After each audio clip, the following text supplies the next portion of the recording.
एखाद 2 दिवस ठीक आहे रे, पण तुझे रोजच झालंय काय? कधी मुलगी नाही पाहिलीस का? बोल, नाही पाहिली का कधी मुलगी? 1 मिनिट गप्प बस. आज मी तुझं काही ऐकणार नाहीये. आज मी बोलणार आणि तू फक्त ऐकणार. एरवी तुम्ही मारल्या शिट्ट्या, घाण घाण कमेंट, गाड्यांचे हॉर्न ऐकतो ना आम्ही. ऐकतो ना आम्ही. मग आज तू ऐकायचं. तेव्हा जर एक कानाखाली लावून दिली असती ना, तर आज तुमची हिंमत झाली नसती हे सगळं करायची. आज तू आहेस, तर दुसरं असेल, परवा तिसरं असेल. म्हणजे तुम्ही तर आम्हाला काही जगायला नाही देणार, हो ना? आज जर तुझी ते बहीण असती तर तू काय केलं असतंस? हा, गप्प बसला असतास? नाही ना? नाही ना?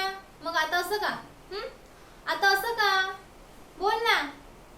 अरे सगळीच मुलं वाईट नसतात, पण तुमच्यासारख्या लोकांमुळे ना त्यांची पण बदनामी होते.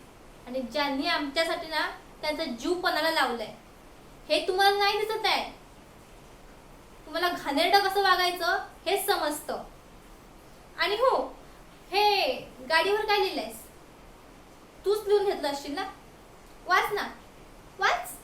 काय लिहिलंयस ते? हे असं गाडीवर लिहून ना काही होत नसतं. ते आचरणात आणावं लागतं, समजलं? आणि ती तुमची लायकी नाहीये. ए, शांत बस. आता सॉरी का? का सॉरी आता? आता सॉरी म्हणलं की झालं, हो ना? आधी चूक करायची आणि मग सॉरी म्हणायचं की संपला विषय, बरोबर? तुम्ही मुलांना अशीच वागता. का सॉरी? बस झालं. हे बघ, आज तुला शेवटचं सांगते मी. हे केलंयस ना ते शेवटचं. मी जरी असली आणि कोणती मुलगी असती ना, आणि जर तू असं करताना दिसलास तर बघ, पुढचं दे लक्षात ठेव. कळलं? निघ इकडून.